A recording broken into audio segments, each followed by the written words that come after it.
Bonjour et merci à tous d'être là. Mesdames et messieurs, cette commémoration nationale autour du souvenir des 16 et 17 juillet 42 est un peu spéciale par son emplacement, bien sûr, au mémorial de la Shoah, dû aux Jeux Olympiques de Paris, la gloire de la France et de ses valeurs. Mais à l'heure que j'interviens au nom des déportés d'Auschwitz, en vous priant d'excuser le président Victor Peraya, je ne peux m'empêcher de poser une seule question. Quel monde allons-nous laisser à nos enfants? Camus disait « Ce n'est pas seulement la souffrance de l'enfant qui est révoltante en elle-même, mais le fait que cette souffrance ne soit pas justifiée. » Je parle de tous les enfants, et en particulier de ceux aujourd'hui contre l'antisémitisme qui est en France. 4 mots résonnent en cet instant qui ont marqué mon enfance. Quitter, se sauver, et être caché, et être sauvé. Je suis française, née à Paris, dans le 12e arrondissement, en 1933, l'année malheureuse de l'arrivée d'Hitler au pouvoir en Allemagne, mais les urnes et dans un contexte de grande violence. Quitter, se sauver. Mes parents connaissaient l'antisémitisme en Pologne, puisqu'ils sont arrivés en France en 1925. En 1939, mon père, Abraham Reimann, s'engage au 27e régiment de marche des volontaires étrangers pour défendre la patrie, son pays d'adoption. En 1941, il est arrêté à Paris lors de la rafle dite du billet vert et envoyé au camp de Pithiviers.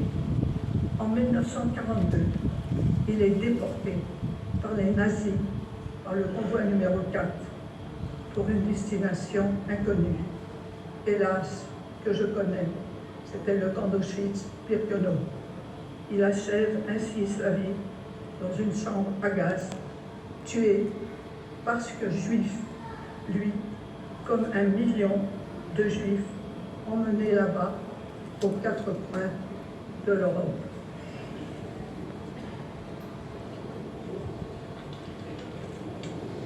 Moi, petite Française, qui suis élevée ici à l'école laïque, pourquoi devrais-je me sauver?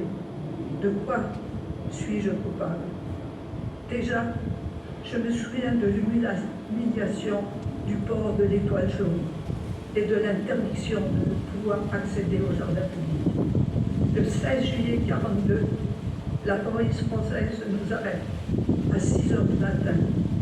Ma maman, Malika, ma sœur, 10 ans, Madeleine, et moi, 9 ans, avec 4 autres familles du même immeuble, avec des enfants, des petits.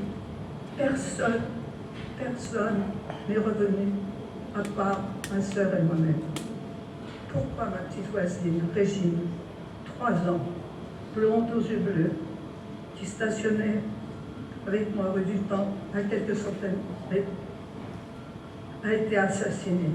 Nous montons dans les bus qui se stationnent rue du Temple, à quelques centaines de mètres d'ici.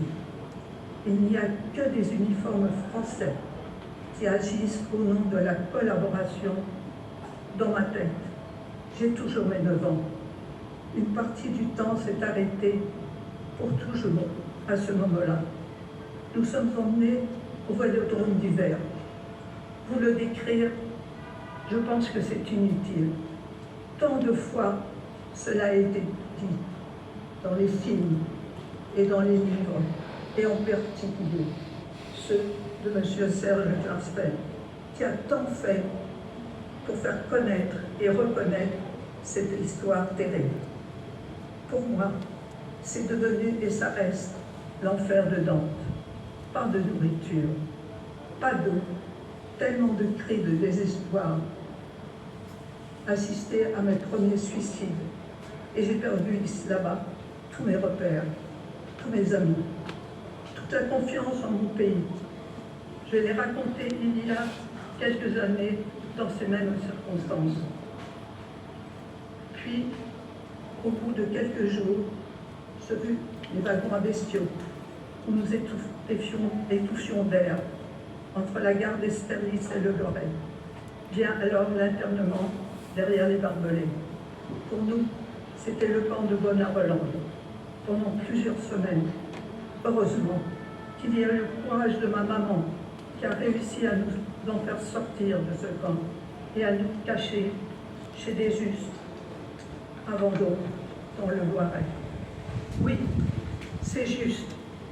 Français, non juifs. Je veux m'honorer leur mémoire. Leurs noms sont gravés de l'autre côté de ce mur. Les malveillants, peu importe d'où ils viennent, ont barbouillé des mains en rouge en ce lieu sacré. Ce mur, je voudrais tellement qu'il soit pavoisé de drapeaux bleus, blancs et rouges, car c'est le mur du courage de la France que j'aime et que l'on doit célébrer. Je voudrais que les petits-enfants, mes arrière-petits-enfants et leurs descendants puissent voir à jamais la statue de la place de la République, la Chambre des députés, nos monuments extraordinaires, drapés dans ces merveilleuses couleurs, le bleu, le blanc et le rouge, avec l'exaltation de notre devise, liberté, égalité, fraternité, dans la communion nationale et le rejet de toutes les infamies. J'aimerais tant que la jeunesse de France puisse pleinement s'y retrouver dans le dialogue et l'engagement, en l'épargnant des conflits qui ne sont pas à notre facture, en prenant en otage nos enfants et en mettant de la haine dans la tête de certains, la haine des autres, la haine du tout court. Lorsque mon père a répondu à la convocation pour faire l'éducation d'identité le 14 mai 1941, ma mère a tenté de l'en empêcher. Ces dernières paroles, je les entends encore comme aujourd'hui, et elles sont restées gravées. Qu'est-ce que je risque? Les enfants sont français, dans la France, de Voltaire, de Diderot, de Zola, de Victor Hugo, de Rousseau. On ne risque rien. Le seul objet qui me reste de mon papa, c'est un porte-plume en bois, sculpté dans le camp de Pithiviers, avec sa dédicace autour de mon portrait et du sien, où il me redit tout son amour.